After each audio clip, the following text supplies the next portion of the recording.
First, let's define pop self method to check if the heap is empty.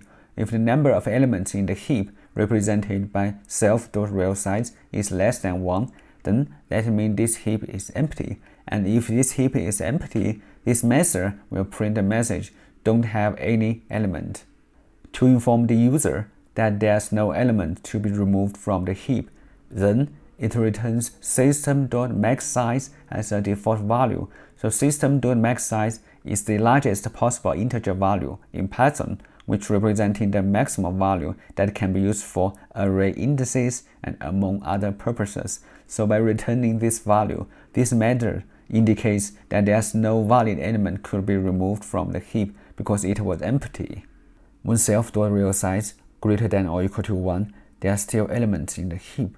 So we execute the else branch. The top of the element of the heap, which is located at the index 1, is stored in the variable remove element. So this is the element that will be removed and returned at the end of the pop method. And the last element in the heap, which is located at the index self.realSize, is removed to the top of the heap, which is index 1.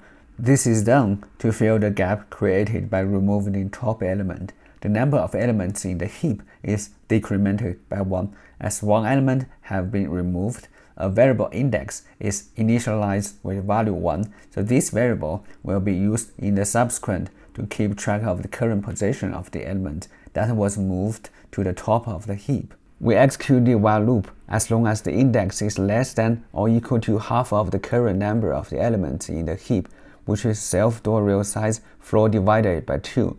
So this condition, we can ensure that the loop is only executed for the long-lived nodes, as the lived nodes doesn't have any children, and so it doesn't require any further comparison or swapping. In the heap's underlying array self-heap, we calculate the indices of the left and right child nodes of the element at the current index.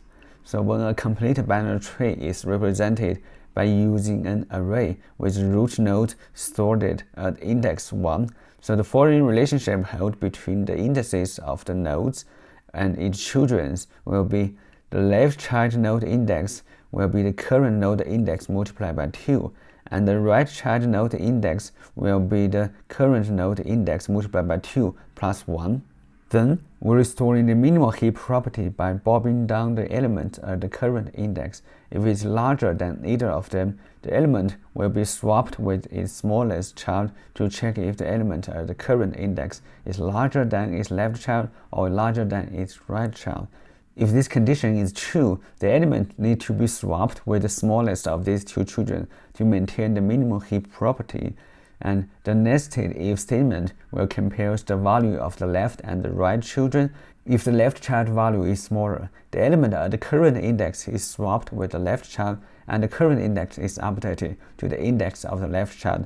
But if the right child value is smaller, the element at the current index is swapped with the right child, and the current index is updated to the index of the right child. And if the element at the current index is not larger than either of its children, the else branch is executed. We will call the break statement to execute the loop.